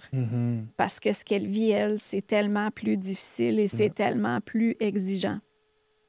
Donc, d'une part, de peut-être moins légitimiser les émotions que l'homme vit. J'entends aussi beaucoup du sentiment d'impuissance. Je peux rien faire pour l'aider. T'sais, moi, ma contribution est vraiment petite par rapport à elle. Puis elle vit toute la détresse, puis je ne sais pas comment faire pour l'aider, ou je me sens tellement impuissant dans ce processus-là. On l'entend beaucoup. Ce qui fait que l'homme peut avoir plus tendance, c'est ça, à se mettre en retrait, à moins parler de ses émotions, ou même pas reconnaître ce qu'il vit lui-même parce que son attention est portée beaucoup vers sa partenaire. Je veux prendre soin d'elle, je veux être là pour elle. Puis c'est absolument louable, puis on veut ça. On veut des partenaires. C'est un peu à quelque part, hein? Ce qui arrive, puis quand ils arrivent dans mon bureau, les hommes, mon travail, c'est beaucoup de leur donner une voix. Puis de leur donner la permission d'exprimer eux comment ils se sentent. Puis quand on le fait, puis quand on leur donne un espace pour le faire, ce qu'on réalise, c'est qu'ils vivent les mêmes émotions. La tristesse, le deuil, le sentiment de culpabilité, la honte, la colère et tout ça. Donc, ils le vivent autant que la femme. Donc, de dire que les hommes sont moins touchés par l'infertilité, que ça les affecte moins, moi, je vois pas ça comme ça, en fait. C'est qu'ils ont des façons différentes de le vivre et de l'exprimer. Ça va beaucoup passer par comment la partenaire, la femme, se sent. Si elle va bien, ça me rassure. Donc, moi aussi, c'est plus facile pour moi. Si elle est complètement déprimée, elle ne fonctionne plus, les hormones, c'est l'enfer, bien, ça va être plus difficile aussi pour l'homme de vivre l'infertilité, tu sais, au-delà de ce qui est vécu là, par rapport au deuil d'infertilité comme tel. Puis par rapport à ça, tu sais, c'est une tranche personnelle 100%, puis je comprends que c'est pas tout le monde qui réagit de la même façon, mais tu sais, nous, au début, dans notre parcours, pendant longtemps, en fait, plusieurs années, je me suis toujours dit, j'ai pas le droit. J'ai pas le droit de vivre les émotions. C'est pas le temps, là. C'est pas le temps. Tu les vivras plus tard. Garde-les, tu les vivras plus tard. Puis, il fallait que je sois là pour ma conjointe. Il fallait absolument que je sois comme la colonne vertébrale, si tu veux, en très grande guillemets, de notre couple, tu sais, parce que je la voyais souffrir, je la voyais avoir des grosses émotions. Puis, je pense que c'est à partir de là. Tu sais, je fais de l'anxiété dans la vie, mais je pense que c'est à partir de là, de garder tout le temps les sentiments puis les émotions en dedans de moi, que l'anxiété a commencé à se développer. Puis c'est pour ça qu'aujourd'hui encore, j'en vis parce que j'ai trop gardé ces émotions-là. Fait que si je peux donner un conseil aux gars, même si je sais que c'est pas toujours facile d'en parler, parlez-en. Puis comme, gardez pas ça parce que il va y avoir des impacts plus tard, ça c'est sûr. C'est pas une question de genre, ah, moi, je suis un homme, puis je pleure pas, puis genre, je parle pas de mes émotions. Non. Ça vous fait autant de tort aux hommes qu'aux femmes quand on garde nos émotions pour nous, puis quand on les exprime pas. Puis, à un moment donné, il m'avait exprimé ça, Simon, tu sais, que comme, il voulait être là pour moi avant d'être là pour lui, puis de vivre. Puis moi, ça m'avait pas plu, là. J'étais comme, non, là, on est deux dans ce processus-là. Si moi, j'ai des émotions, je me doute bien gros que toi aussi, t'en as des émotions. Fait que, exprime-toi, là. Je veux dire, c'est pas parce que moi, je pleure, puis c'est pas parce que moi, j'ai mal, puis que moi, je souffre, que toi, t'as pas le droit. Pas même ça marche, là. C'est pas comme ça que ça fonctionne, tu sais. Tout à fait. Oui, puis merci, Simon, de ton partage, parce qu'il n'y en a pas beaucoup d'hommes qui vont le nommer ça ou qui vont le nommer ouvertement. Puis c'est vraiment important parce que c'est les propos que tu as, c'est ce que je vois dans mon bureau. Puis, c'est ta réaction, il a dit, c'est beaucoup ce que j'entends aussi des femmes de c'est pas une compétition, non, c'est pas c'est qui a ça. plus de peine. Puis si moi je souffre, toi aussi, tu peux souffrir là-dedans. Puis à la limite, d'entendre son partenaire masculin avoir plus de peine ou de colère ou peu importe, ça peut vous rallier ou avoir Absolument. l'impression, parce que l'homme qui parle pas, ça peut donner l'impression que, ben lui, il vit pas ça de la même façon. Lui, ça l'affecte moins que moi, c'est Ou moins difficile. investi, Ou c'est moins, on dirait que c'est moins important pour lui d'avoir un enfant. Moi, ça. c'est vraiment, alors que c'est pas le cas. Mais souvent, c'est la tendance des hommes de pas en parler pour donner toute la place à leur partenaire. Que ça donne cette impression-là. Donc, de partager chacun ce que vous vivez, bien, ça peut augmenter l'intimité, le sentiment d'unité, l'empathie aussi, le soutien à l'intérieur du couple. C'est ça. Ouais. C'est pour ça que je reviens là rapidement, mais tu sais, si vous décidez de consulter, d'avoir une psychothérapie individuelle, c'est super. D'avoir une psychothérapie de couple, je ne veux pas dire que c'est encore mieux, mais ça peut donner cet espace-là aussi au couple, puis d'être capable d'entendre que notre partenaire vit telle ou telle chose, puis on ne se l'est jamais dit à la maison. C'est super important. Donc, moi, c'est ce que je recommande. C'est un parcours qui est vécu à deux. Donc, pourquoi pas consulter à deux pour se donner les outils ensemble pour traverser ensemble cette épreuve-là. Quand on décide de faire, de vouloir fonder une famille, c'est que le désir d'enfant, il est présent, il est quand même assez grand. Et c'est ce qui rend un parcours en infertilité extrêmement souffrant parce que tu veux ce que tu as toujours voulu le plus au monde, puis tu n'es pas capable de l'obtenir, tu sais. Et à un moment donné, à force de te buter à des échecs de transfert, des fausses couches, etc., de souffrir comme ça constamment, épreuve après épreuve, ça peut nous donner une écœurantite aiguë. Ça peut voir notre désir d'enfant diminuer, voire disparaître. Ça peut peut-être même créer des déséquilibres dans un couple parce que, justement, là, à cause de ces échecs-là, un partenaire, ou les deux, mais dans un cas où c'est juste un des deux, qui en veut plus d'enfants, entre guillemets, dans le fond, juste parce que il veut plus vivre d'échecs et de souffrances, c'est là où ça peut créer un déséquilibre. Fait que là, le partenaire qui veut plus souffrir, lui, voudrait arrêter les traitements. puis tu as l'autre partenaire qui voudrait peut-être continuer les traitements de fertilité. Quand on fait face à un déséquilibre comme ça par rapport au désir d'enfant ou au désir de poursuivre les traitements, quelle approche on peut avoir en tant que couple pour que les deux se sentent respectés dans cette démarche-là? Mm-hmm. Mais d'abord, ça passe par la communication, d'être capable de s'en parler.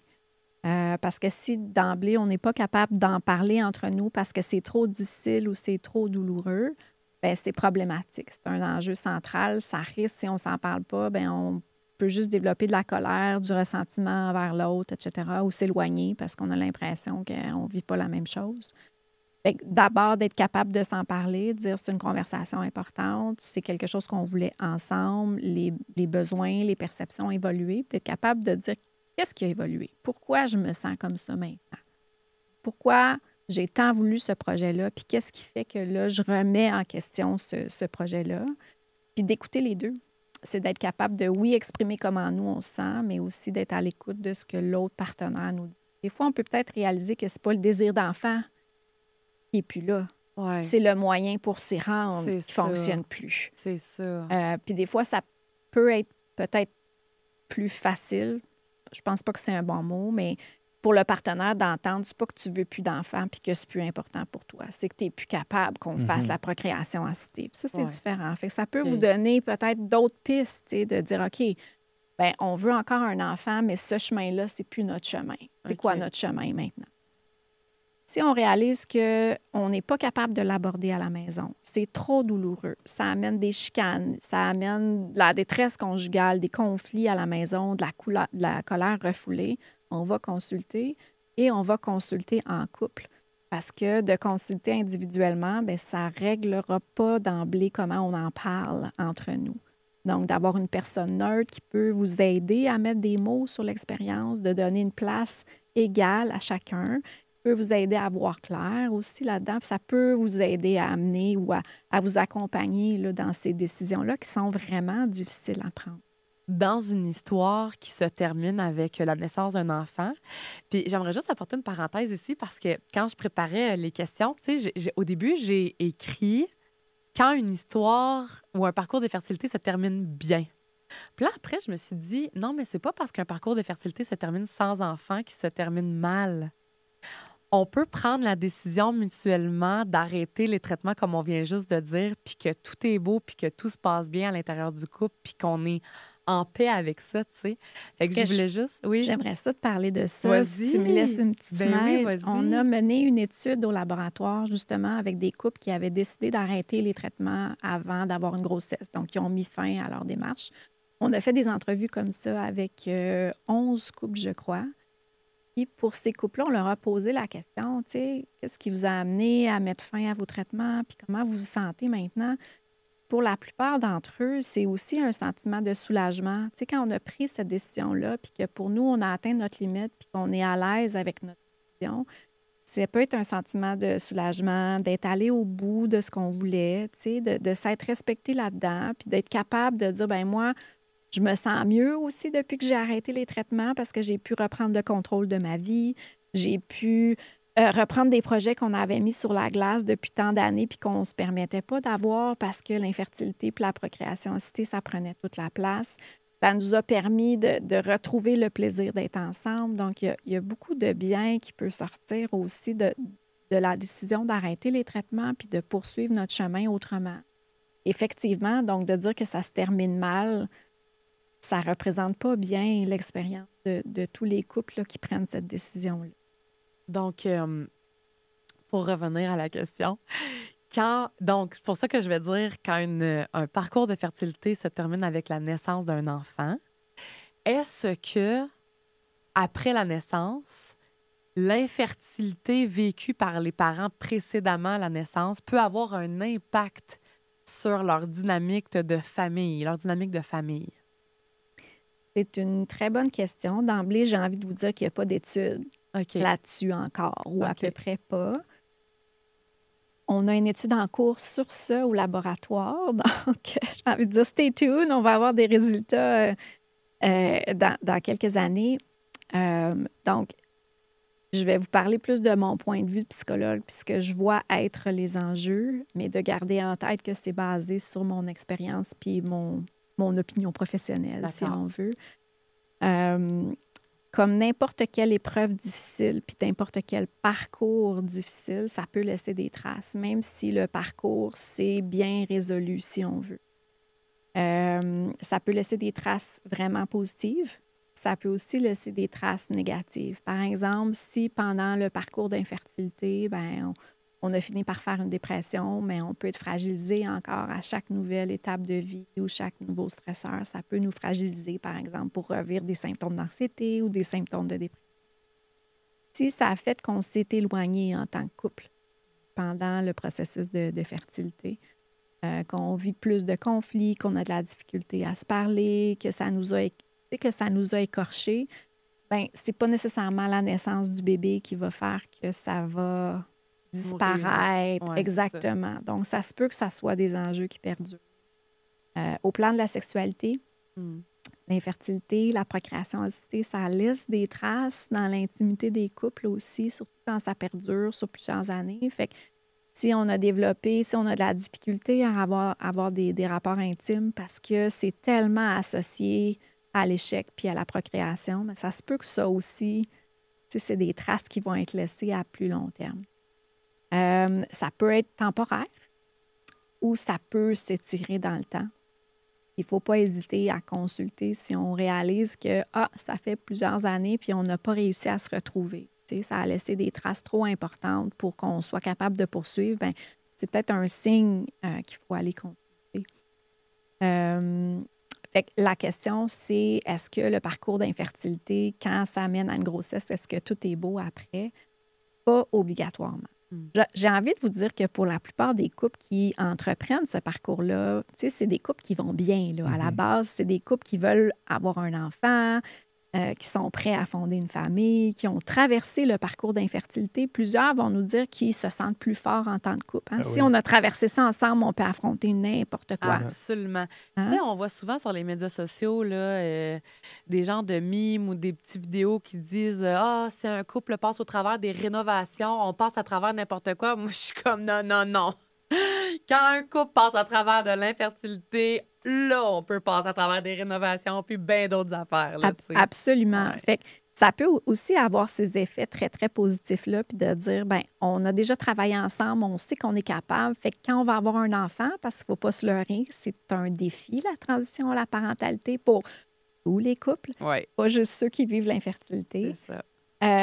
On a déjà traversé quelque chose de difficile ensemble. Fait qu'on peut le refaire. Fait que ça peut avoir permis au couple d'avoir développé toutes sortes de stratégies, meilleure communication, meilleur soutien, meilleure compréhension de l'autre. C'est des outils qui vont perdurer. Ça, c'est une bonne chose.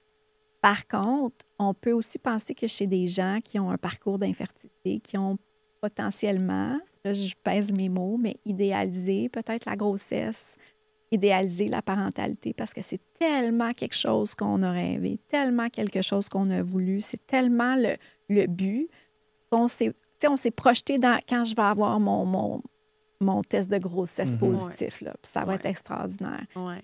Mais la réalité est que la grossesse, c'est pas facile. Pour beaucoup de femmes, la grossesse, c'est quand même une étape de grand changement qui peut amener toutes sortes de défis. C'est pas toutes les femmes qui aiment être enceintes. Hein? Même si on a vécu des traitements de fertilité, absolument. On n'est pas obligé d'aimer d'être enceinte, même si c'est ce qu'on a toujours voulu. Exactement. Mais ça peut être difficile d'accepter ça. J'ai tellement voulu ça, je ne peux plus me plaindre, là, je suis enceinte. Ou d'avoir un enfant, bien, la transition à la parentalité, c'est tout un autre défi pour les couples. Donc, c'est pas comme ça que je l'envisageais. Je pensais pas que le manque de sommeil, ça allait m'affecter autant. Fait qu'il peut y avoir un petit peu un désenchantement parce qu'on l'a tellement voulu, parce qu'on l'a tellement idéalisé par rapport aux couples qui vont tomber enceintes de manière plus spontanée. On n'a pas toutes ces attentes-là par rapport à ce qui s'en vient. Donc, c'est peut-être des pièges. Je dis pas que tous les couples vivent ça, mais ils sont peut-être plus susceptibles d'avoir ces expériences-là, étant donné leur parcours. Il peut y avoir peut-être plus d'inquiétude aussi de perdre l'enfant pendant la grossesse, qu'il arrive quelque chose, d'avoir un enfant avec des problèmes de santé. Tu sais, tout ça, c'est possible. Puis ces anxiétés-là, ces craintes-là sont exacerbées là, chez les couples qui ont un parcours d'infertilité. L'affaire, c'est que ça me fait penser que quand on vit de l'infertilité, on baigne tellement dans cet univers-là, pas juste l'univers de la fertilité puis des traitements de PMA, mais de les fausses couches à répétition, les morts-nés, on les entend toutes, là. Tous les scénarios, on les entend. Les morts subites du bébé naissant, du nourrisson, on les entend toutes. Fait qu'on est comme... Fait que non seulement on vit le stress de nos traitements, puis on est confronté à cette souffrance-là, qu'on n'est pas encore parent, mais on vit avec toutes ces informations-là aussi auxquelles on a super facilement accès, des informations qu'une personne qui tombe enceinte dans la chambre à coucher n'aura peut-être jamais, tu sais, ou va être moins confrontée à les avoir, fait que ça va encore là... C'est comme si ça alourdissait encore plus notre bagage de connaissances, notre bagage émotionnel, parce qu'on se met à connaître... On devient des experts, Caroline, dans la matière, là, tu sais. Pas juste par rapport à la fertilité, mais tout ce qui englobe les grossesses à risque ou les fausses couches à répétition, etc. Fait que on devient comme ultra conscientisé, là, tu sais. Fait que je pense que ça peut rajouter une lourdeur à tout ça, là. Certainement.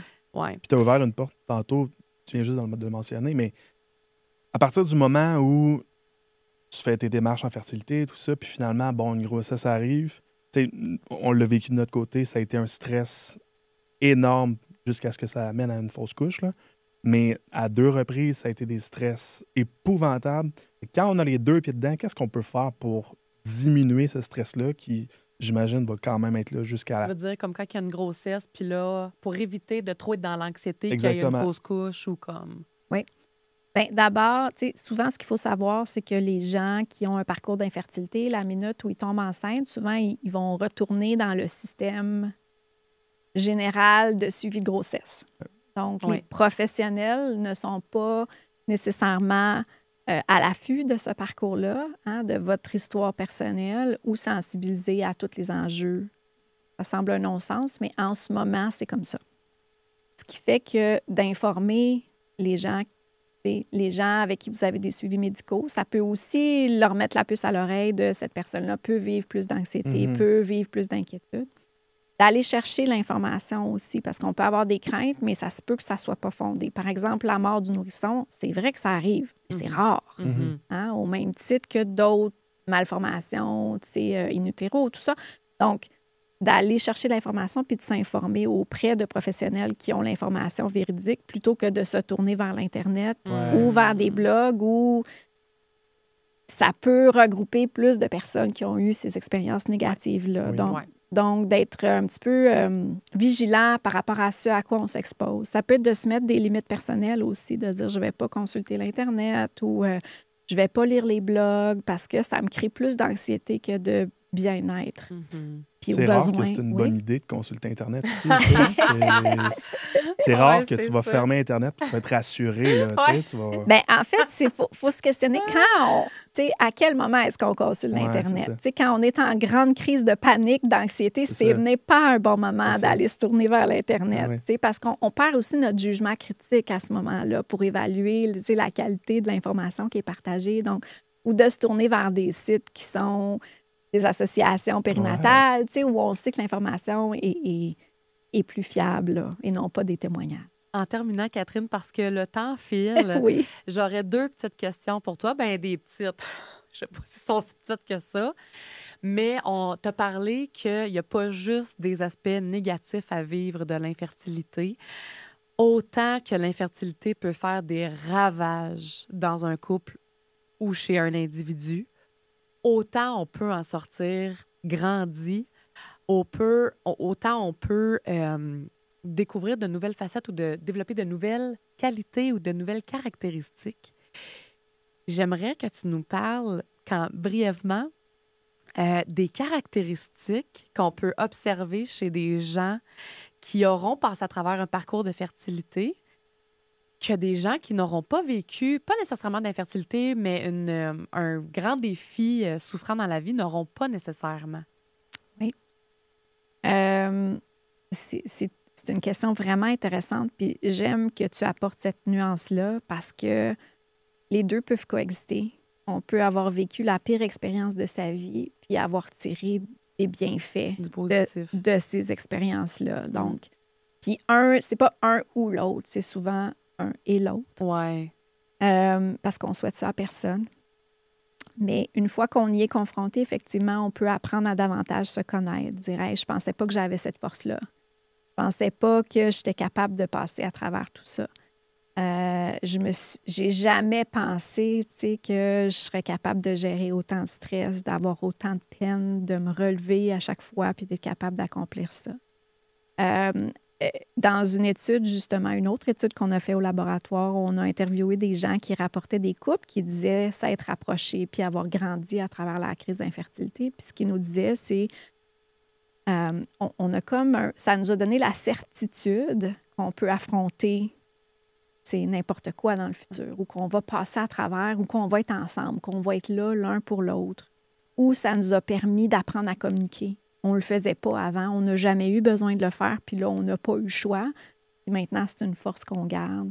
J'ai développé différentes stratégies de gestion du stress, où je suis plus dans le moment présent, où j'apprends à m'écouter davantage. J'ai appris à mettre mes limites personnelles. Donc ça, c'est toutes des choses qui peuvent être tirées d'une expérience difficile, que ce soit l'infertilité ou d'autres crises importantes là, dans une vie. Je pense que chacun le vit différemment, chacun va tirer des choses différentes. Donc, il n'y a pas de profil. Je ne pourrais pas dire on observe ça chez les gens. Mais reste que ça peut effectivement apporter beaucoup de bien au final, de dire, une acceptation de soi.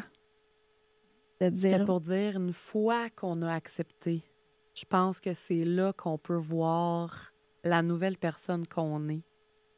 Je pense qu'une personne qui passe au travers une grande épreuve comme ça aussi va développer beaucoup de résilience envers elle-même, mais envers la vie en général. Beaucoup plus aussi de patience, de tolérance, de force. Ça revient un peu à ce que tu disais, là, tu sais. Mais c'est ça, je pense que c'est ça. Je pense que ce qui permet de voir tout ça, ces nouvelles facettes-là qu'on ne connaissait pas nécessairement de nous viennent peut-être plus facilement une fois qu'on a accepté. Pas nécessairement une fois qu'on a fini nos traitements, mais juste qu'on ait accepté la situation. Mais des fois, ça prend le recul. C'est plusieurs années après que, c'est ça que j'ai compris, ou c'est ça que j'en retire, ou c'est comme ça que je l'ai intégré dans ma compréhension de moi-même, de mon couple. C'était ça le message que j'avais attiré de cette expérience-là. Puis des fois, ça va venir plusieurs années après. Ça va prendre ce recul-là. Puis des fois, on est trop collé dans l'expérience pour être capable de... Je suis pas sûre que j'aborderais un couple qui vient me voir puis dire, bon, qu'est-ce que vous tirez de positif de cette expérience-là? Non, c'est ça. Souvent, ça va venir spontanément des personnes qui vont le réaliser au fil du temps. Ouais. Au moment où on enregistre cet épisode, nous sommes à 5 jours de la veille de Noël. Le temps des fêtes peut être une période extrêmement stressante pour les gens qui vivent de l'infertilité. Pas juste Noël, mais tous les rassemblements familiaux, Pâques, l'Action de grâce, des mariages, des showers de bébés, des soupers entre amis, tout simplement, où il y a des femmes enceintes, où il y a des bébés. Quel conseil donnerais-tu à ces gens qui vivent de l'infertilité et qui vont peut-être être confrontés à des annonces de grossesse surprise, à la bédaine de femme enceinte de la cousine, à des commentaires désobligeants ou maladroits de mon oncle, ma tante, puis vous, c'est pour quand les enfants? Ça serait quoi l'approche à avoir avec cet entourage-là? Il y a plusieurs réponses à ça. D'abord, de se donner le droit de passer en premier. Donc, ça veut dire se donner le droit de dire non, de mettre des limites, de ne pas aller à certains événements familiaux, de famille, etc. D'y aller, puis d'y aller moins longtemps. De se dire que c'est correct, puis en ce moment, c'est ce qu'on a besoin pour bien aller. C'est de limiter ce qui augmente la détresse plutôt que l'inverse, puis de ne pas le faire parce que je ne veux pas déplaire à telle ou telle personne. C'est la première chose. Donc, d'identifier les limites puis de se donner le droit de les respecter. Ça peut être d'être proactif aussi, plutôt que de se faire prendre par surprise par la matante qui pose la question. On peut se préparer une réponse à l'avance. Oui. De sorte que ça nous met moins à l'envers quand la question est posée. Par exemple, ça va arriver quand ça va arriver. Je vais vous informer quand on sera rendu là. Et ça met fin à la conversation, par exemple. Puis de dire, par exemple, parce que moi, c'est ce que je me suis mis à dire à un moment donné, ça fait 3 ans qu'on essaye de répondre tout simplement Absolument. qu'on vit de l'infertilité, tu sais, on est sur le projet, fait que lâche-moi avec ça, tu sais, c'est pas tes affaires de toute façon. Exactement. De répondre simplement et directement, on essaye puis ça fonctionne pas pour le moment, j'aimerais ne pas en parler, merci. Oui. Ça aussi, ça se dit. Absolument. Comme ça, tu t'assures qu'ils vont plus venir t'en parler. Oui. Puis tu les informes aussi.